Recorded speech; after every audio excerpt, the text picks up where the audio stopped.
The term Hindu did not originate in India. उन्होंने कहा जी ये हिंदू लफज हिंदुस्तानी नहीं है, इत्थे नहीं ओरिजिनेट होया। Where did the term Hindu come from? Term Hindu is Persian, its meaning is dirty and insulting. Satish जारी होली। If you understand its original meaning, you will be ashamed of yourself. ये कित्थे है पर्शियन बोलने वाला? It refers to countries like Iran, Iraq, Kazakhstan, Uzbekistan. What is the relation between India and such countries? The original meaning of the term is very dirty and insulting. ਹੁਣ ਤੁਸੀਂ ਡਰ ਦੇਖੋ, ਹਾਲਾਂ ਉਹਨੂੰ ਪਤਾ ਹੈ ਕਿ ਵੀ ਇਹ ਡਰਟੀ ਐਂਡ ਇਨਸਲਟਿੰਗ ਕੀ ਹੈ। ਉਹਦਾ ਮਤਲਬ ਇਹ ਹੀ ਹੈ ਕਿ ਹਿੰਦੂ ਦਾ ਮਤਲਬ ਹੈ ਚੋਰ।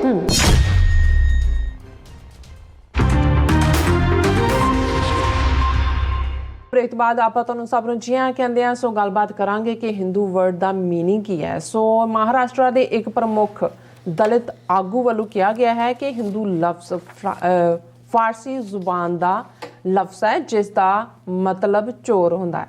ਸੋ ਹਿੰਦੂ ਹੋਣ ਵਿੱਚ ਕੋਈ ਫਖਰ ਵਾਲੀ ਗੱਲ ਨਹੀਂ ਹੈ। ਇਸ ਬਿਆਨ ਤੇ ਬਹੁਤ ਸਾਰੇ ਹਿੰਦੂ ਤਵੀਆਂ ਨੇ ਚੀਕ ਚਿਹਾੜਾ ਜਿਹੜਾ ਮਚਾਇਆ ਹੋਇਆ ਹੈ। ਸੋ ਇੱਕ ਤਬਕੇ ਵੱਲੋਂ ਕਿਹਾ ਜਾਂਦਾ ਹੈ ਕਿ ਹਿੰਦੂਇਜ਼ਮ ਇੱਕ ਜੀਵਨ ਜਾਂਚ ਦਾ ਨਾਂ ਹੈ, ਇਸ ਲਈ ਭਾਰਤ ਵਿੱਚ ਰਹਿਣ ਵਾਲਾ ਹਰ ਸ਼ਖਸ ਹਿੰਦੂ ਹੈ। ਸੋ ਇਸ ਬਾਰੇ ਆਪਾਂ ਗੱਲਬਾਤ ਕਰਨ ਜਾ ਰਹੇ ਹਾਂ। ਸੋ ਅਸੀਂ ਚਾਹਾਂਗੇ ਕਿ ਤੁਸੀਂ ਇਸੇ ਤਰ੍ਹਾਂ ਬਣੇ ਰਹਿਣਾ। ਦੇਖਣ ਸੁਣ ਲਈ ਐਂਡ ਲਿਖਣ ਲਈ ਤੁਹਾਡਾ ਸਭ ਦਾ ਬਹੁਤ ਬਹੁਤ ਸ਼ੁਕਰੀਆ ਜੀ। ਡਾਕਟਰ ਸਾਹਿਬ ਕੀ ਵਿਚਾਰਾਂ ਨੇ? ਦੇਖੋ ਅਸੀਂ ਅਕਸਰ ਇਹ ਗੱਲ ਦੁਹਰਾਉਂਦੇ ਹਾਂ ਔਰ ਜ਼ਰੂਰੀ ਵੀ ਸਮਝਦੇ ਹਾਂ ਦੁਹਰਾਉਣਾ ਕਿ ਜਦੋਂ ਅਸੀਂ ਖਾਲਿਸਤਾਨ ਦੀ ਸਟਰਗਲ ਦੀ ਗੱਲ ਕਰਦੇ ਹਾਂ, ਸਾਡੀ ਲੜਾਈ ਸਟੇਟ ਨਾਲ ਹੈ, ਇੰਡੀਅਨ ਸਟੇਟ ਨਾਲ, ਜਿਹੜੀ ਅੱਜ ਹਿੰਦੂਤਵਾ ਨੂੰ ਪੂਰੀ ਤਰ੍ਹਾਂ ਪਰਨਾਈ ਹੋਈ ਹੈ।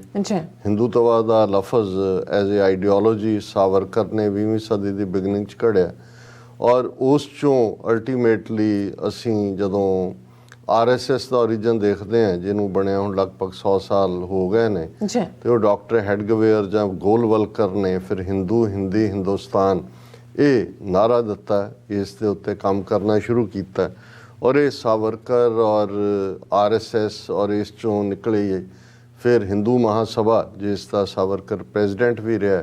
ਇਹਨਾਂ ਨੇ ਇਹਨਾਂ 100 ਸਾਲਾਂ 'ਚ ਕਈ ਪੜਾਅ ਤੈਅ ਕਰਕੇ 2014 ਦੇ ਵਿੱਚ ਉਹਨਾਂ ਦੇ ਕੋਲ ਸਿੱਧੇ ਤੌਰ ਦੇ ਉੱਤੇ ਹਿੰਦੂਤਵਾ ਦੀ ਵਿਚਾਰਧਾਰਾ RSS ਵਾਲਿਆਂ ਦੇ ਕੋਲ ਪੋਲੀਟੀਕਲ ਪਾਵਰ ਆਈ। 8 ਸਾਲ ਤੋਂ ਮੋਦੀ ਅਮਿਤ ਸ਼ਾਹ ਦੀ ਟੀਮ ਹਿੰਦੂਤਵਾ ਦੀ ਵਿਚਾਰਧਾਰਾ ਨੂੰ ਰੂਥਲੈਸਲੀ ਹਰ ਲੈਵਲ ਦੇ ਉੱਤੇ ਜਿਹੜਾ ਸਮਾਜ ਦੇ ਵਿੱਚ ਨਫ਼ਰਤ, ਪੋਲਰਾਈਜੇਸ਼ਨ, ਮੁਸਲਮਾਨਾਂ ਦਾ ਵਡਾਂਗਾ, ਕੋਈ ਲਵ ਜਿਹਾਦ, ਕੋਈ ਗਊ ਮਾਤਾ, ਕੋਈ ਹੋਰ ਇਸ ਕਿਸਮ ਦਾ ਜਿਹੜਾ ਏਜੰਡਾ ਰੱਖ ਕੇ ਔਰ ਇਸੇ ਤਰੀਕੇ ਨਾਲ ਬਾਬਰੀ ਮਸਜਿਦ ਢਾਹ ਕੇ ਮੰਦਿਰ ਬਣਾਉਣਾ। ਹੁਣ ਵਾਰਾਣਸੀ ਦਾ ਜਿਹੜਾ ਰੌਲਾ ਕਿ ਜੀ ਉੱਥੇ ਸ਼ਿਵਲਿੰਗ ਨਿਕਲ ਆਇਆ, ਹਾਲਾਂ ਉਹ ਪਾਣੀ ਦਾ ਟੁੱਟਿਆ ਫੁਹਾਰਾ ਹੈ ਉਹਨਾਂ ਦਾ, ਉਹ ਵੀ ਅੱਜ ਜਦੋਂ ਅਸੀਂ ਗੱਲ ਕਰ ਰਹੇ ਇੱਕ ਅੱਧੇ ਦਿਨ 'ਚ ਕੋਰਟ ਨੇ ਡਿਸੀਜਨ ਦੇਣਾ ਕਿ ਜੀ ਹਿੰਦੂਆਂ ਨੂੰ ਉੱਥੇ ਸ਼ਿਵਲਿੰਗ ਦੀ ਪੂਜਾ ਕਰਨ ਦਾ ਹੱਕ। ਸੋ ਉਹ ਮਸਜਿਦ ਵੀ ਗਈ। ਮਥੁਰਾ ਦੇ ਬਾਰੇ ਵੀ ਕੋਰਟ ਕੇਸਿਸ ਕੀਤੇ ਹੋਏ ਨੇ। ਹੁਣ ਆਲਰੇਡੀ ਇਹ ਜਿਹੜਾ ਮੁਸਲਮਾਨਾਂ ਦੀ ਅਡਰੀ ਹੋਂਦ ਨੂੰ ਕਨਸਟੀਟਿਊਸ਼ਨ ਨੇ ਮੰਨਿਆ ਹੋਇਆ, ਜਿਹਦੇ ਥੱਲੇ ਮੁਸਲਿਮ ਪਰਸਨਲ ਲਾਅ 1930 ਤੋਂ ਐਗਜ਼ਿਸਟ ਕਰਦਾ, ਉਹਦਾ ਖਾਤਮਾ ਕਰਨ ਦੀ ਤਿਆਰੀ ਹੈ। ਕਸ਼ਮੀਰ ਦਾ ਤਾਂ ਕਰ ਹੀ ਦਿੱਤਾ ਹੈ ਆਰਟੀਕਲ 370-35A ਦਾ, ਔਰ ਉਹਦੇ ਥੱਲੇ ਕਿਉਂਕਿ ਮੁਸਲਿਮ ਪਰਸਨਲ ਲਾਅ ਦੇ ਥੱਲੇ ਉਹਨਾਂ ਦੀ ਪ੍ਰੋਪਰਟੀ, ਵਿਆਹ ਸ਼ਾਦੀਆਂ ਜਾਂ ਡਾਈਵੋਰਸ ਜਾਂ ਉਹਨਾਂ ਦੇ ਜਿਹੜੇ ਦੂਸਰੇ ਸਕਸੈਸ਼ਨ ਐਕਟ ਦੇ ਥੱਲੇ ਨੇ ਉਹ ਡਿਸਾਈਡ ਹੁੰਦੇ ਨੇ। ਔਰ ਇਹਨਾਂ ਦਾ RSS ਦਾ ਹਮੇਸ਼ਾ ਰਿਹਾ ਜੀ ਕਿ ਇਹ ਹਿੰਦੂ ਦੇਸ਼ ਹੈ ਔਰ ਇੱਕ ਯੂਨੀਫਾਰਮ ਸਿਵਲ ਕੋਡ ਹੋਣਾ ਚਾਹੀਦਾ, ਉਹਦੇ 'ਚ ਕੋਈ ਇਸਲਾਮਿਕ ਲਾਅ ਜਾਂ ਜੂਇਸ਼ ਲਾਅ ਜਾਂ ਕ੍ਰਿਸਚੀਅਨ ਲਾਅ ਜਿਹੜੇ ਐਗਜ਼ਿਸਟ ਕਰਦੇ ਨੇ ਆਲਰੇਡੀ।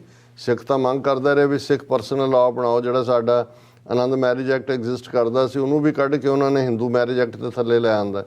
ਲੇਕਿਨ ਹੁਣ ਕਿਉਂਕਿ ਇਹਨਾਂ ਨੇ ਅਗਲੀਆਂ ਚੋਣਾਂ ਤੱਕ ਪਹੁੰਚਦੇ ਆ, ਪਹਿਲੇ ਤਾਂ ਪਾਠ ਕਰ ਲਿਆ, ਕਸ਼ਮੀਰ ਦਾ ਕੰਮ ਕਰਤਾ, ਮੰਦਿਰ ਬਣਾਤਾ ਅਯੁੱਧਿਆ ਦੇ ਵਿੱਚ, ਹੁਣ ਨੈਕਸਟ ਜਿਹੜਾ ਉਹਨਾਂ ਦਾ ਯੂਨੀਫਾਰਮ ਸਿਵਲ ਕੋਡ ਦੇ ਥੱਲੇ ਜਦੋਂ ਇਹਨਾਂ ਦਾ ਲਾਅ ਮਿਨਿਸਟਰ ਜਿਹੜਾ ਰਿਜਿਜੂ ਹੈ ਲਾਅ ਕਮਿਸ਼ਨ, ਉਹ ਇਹ ਕਹਿੰਦਾ new law panel may examine demand for uniform civil code. So ਇੱਕ ਪਰਦਾ ਜਿਹਾ ਰੱਖ ਕੇ ਇੱਕ ਕਮਿਸ਼ਨ ਬਣਾਉਣਗੇ, ਉਹਦੇ ਤੋਂ ਇਹ ਕਰਵਾਉਣਗੇ। ਪਰ ਜਿਹਦੇ ਕਰਕੇ ਅਸੀਂ ਇਸ ਟੌਪਿਕ ਨੂੰ ਡਿਸਕਸ ਕਰ ਰਹੇ ਹਾਂ ਕਿ ਇਹ ਗੱਲ ਅਸੀਂ ਆਨੇ ਬਹਾਨੇ ਅੱਗੇ ਵੀ ਕੀਤੀ, ਕਿਸੇ ਹੋਰ ਕਾਂਟੈਕਟ 'ਚ ਕੀਤੀ, ਪਰ ਜਦੋਂ ਇਹ ਉਸ ਗਰਾਊਂਡ ਤੋਂ ਆ ਰਹੀ ਹੋਏ ਜਿਹਦੇ ਨਾਲ ਸਿੱਖ ਨਾ ਲੱਗਾ ਹੋਏ, ਫਿਰ ਇਹ ਨਹੀਂ ਲੱਗਦਾ ਕਿ ਜੀ ਇਹ ਸਿੱਖ ਤਾਂ ਜਾਣ-ਬੁੱਝ ਕੇ ਕਰਦੇ ਨੇ। ਹੁਣ ਇੱਕ ਬੜੀ ਪ੍ਰੋਮੀਨੈਂਟ KPCC NGO ਹੈ ਔਰ ਉਹਨਾਂ ਦੇ ਝਾਰਖੰਡ ਦੇ ਜਿਹੜੀ ਜਾਰੀ ਹੋਲੀ ਰੈਲੀ ਦੇ ਵਿੱਚ ਉਹਨਾਂ ਨੇ ਮਾਨਵ ਬੰਧੁਤਵਾ ਵੈਦਿਕੇ, ਇਹ ਬਹੁਤੇ ਦਲਿਤ ਗਰੁੱਪ ਨੇ ਜਿਹੜੇ ਬੁੱਧ ਧਰਮ 'ਚ ਯਕੀਨ ਰੱਖਣ ਵਾਲੇ ਨੇ ਔਰ ਇਹ ਆਪਣੇ ਟਰਾਈਬਲਸ ਨੂੰ, ਸ਼ਡਿਊਲ ਕਾਸਟ ਨੂੰ, ਸ਼ਡਿਊਲ ਟਰਾਈਬਸ ਨੂੰ ਜਿਹੜਾ ਉਹ ਜਾਗਰੂਕ ਕਰਦੇ ਨੇ। ਬਹੁਤ ਸਾਰੇ ਬੁੱਧ ਧਰਮ ਵੱਲ ਮੁੜ ਰਹੇ ਨੇ ਔਰ ਉਹਨੇ ਜ਼ਰਕੀ ਹੋਲੀ ਦੇ ਵਿੱਚ ਜਿਹੜੀ ਐਡਰੈਸ ਕਰਦੇ ਆ, ਉਹਨਾਂ ਨੇ ਪ੍ਰੈਜ਼ੀਡੈਂਟ ਦਾ ਨਾਂ ਹੈ ਸਤੀਸ਼ ਜ਼ਰਕੀ ਹੋਲੀ। ਔਰ ਹੁਣ ਸਤੀਸ਼ ਤੋਂ ਅੰਦਾਜ਼ਾ ਹੋਏਗਾ ਵੀ ਇਹ ਹਿੰਦੂ ਨੇ ਸੱਜਣ ਜਾਂ ਦਲਿਤ ਨੇ। ਹੈਡਲਾਈਨ ਹੈ ਮੇਨ ਮੀਡੀਆ ਦੀ, term Hindu is Persian, its meaning is dirty and insulting, Satish Jarkiholi. ਇਹ ਉਹਨਾਂ ਨੇ ਕਿਹਾ ਕਿ ਵੀ ਇਹ ਜਿਹੜੀ ਉੱਥੇ ਉਹ ਰੈਲੀ ਨੂੰ ਐਡਰੈਸ ਕਰ ਰਹੇ ਸੀ, ਜਿਹੜੀ ਉਹਨਾਂ ਨੇ ਹਿੰਦੀ ਜ਼ਬਾਨ 'ਚ ਵੀ ਐਡਰੈਸ ਕੀਤਾ ਔਰ ਮਰਾਠੀ 'ਚ ਵੀ ਕੀਤਾ। ਜ਼ਾਹਰ ਹੈ ਇਹ ਮਰਾਠੀ ਬੋਲਣ ਵਾਲਿਆਂ ਨੇ। ਔਰ ਮਿਸਟਰ ਜ਼ਾਰੀਕੋਲੀ ਨੇ ਕਿਹਾ ਕਿ that the term Hindu did not originate in India. ਉਹਨਾਂ ਨੇ ਕਿਹਾ ਜੀ ਇਹ ਹਿੰਦੂ ਲਫ਼ਜ਼ ਹਿੰਦੁਸਤਾਨੀ ਨਹੀਂ ਹੈ, ਇੱਥੇ ਨਹੀਂ ਓਰੀਜੀਨੇਟ ਹੋਇਆ।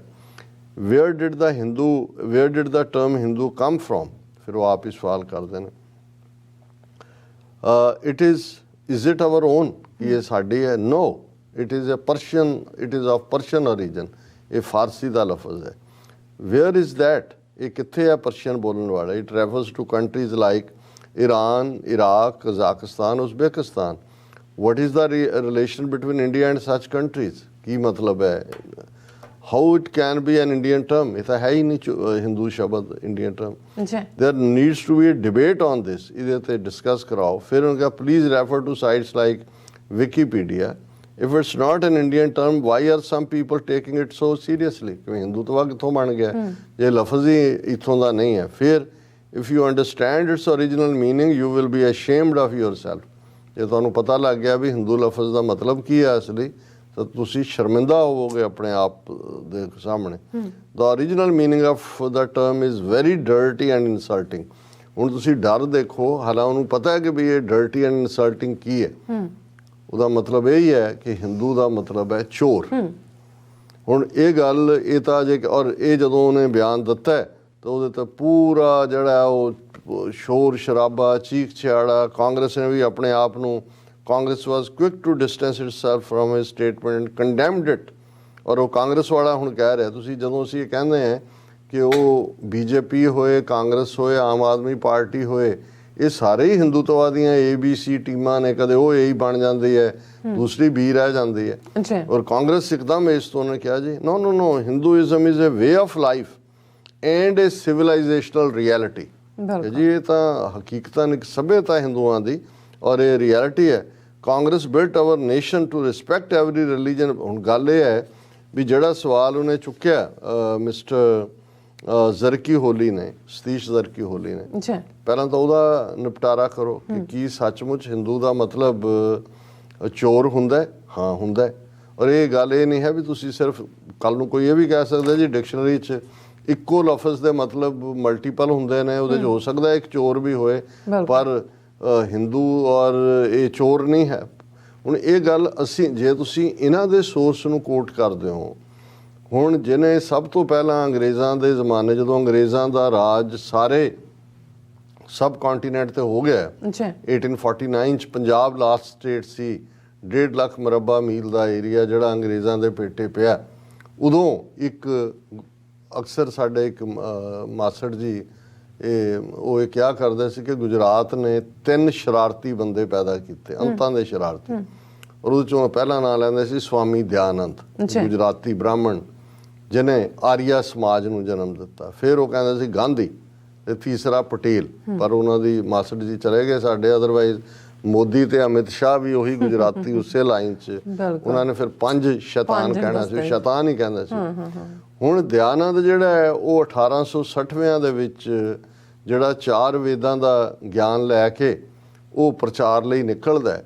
ਔਰ ਇਹ ਦਿਆਨੰਦ ਦਾ ਹੀ ਸਭ ਤੋਂ ਪਹਿਲਾਂ ਉਹਨੇ ਆਪਣੇ, ਔਰ ਉਹ ਬੜਾ ਲਰਨਡ ਬੰਦਾ ਸੀ, ਹਾਲਾਂ ਨਫ਼ਰਤ ਨਾਲ ਭਰਿਆ ਹੋਇਆ, ਉਹਨੇ ਹੀ ਇਹ ਕਾਲ ਦਿੱਤੀ ਕਿ ਕੋਈ ਆਪਣੇ ਨਾਂ ਨਾਲ ਆਪਣੇ ਆਪ ਨੂੰ ਹਿੰਦੂ ਮਤ ਕਹਾਓ।